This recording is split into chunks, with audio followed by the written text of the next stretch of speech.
Maître Deshimaru disait souvent, Zazen, bien que l'aspect physiologique et la posture soient très importantes, n'est pas seulement une gymnastique. Nous devons être attentifs et vigilants au sujet de l'état d'esprit dans lequel nous pratiquons. Zazen est quelque chose d'intime. On pourrait dire que c'est le secret de notre propre esprit. C'est pas la peine de l'étaler. Il s'agit de s'observer soi-même sans but. De cette manière, l'esprit d'éveil, l'esprit éveillé, devient intimité avec l'ego lui-même. Et non le contraire. Le contraire, ce serait de construire une sagesse à partir de l'ego.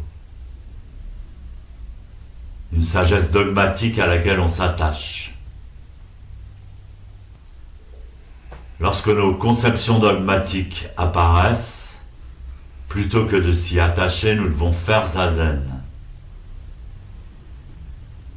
Et nous observer nous-mêmes, intimement, sans bouger.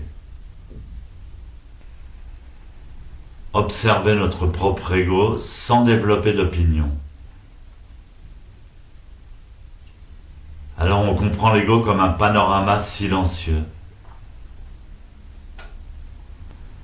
Bien sûr, pendant Zazen, le subconscient fait remonter les illusions, les émotions, les pensées compliquées, voire même les désirs ou de la peur. Mais puisqu'on reste immobile, on ne peut pas les mettre en pratique. Alors, elles s'épuisent. Donc pendant Zazen, observer objectivement l'ego n'est pas une illusion. C'est l'esprit d'éveil.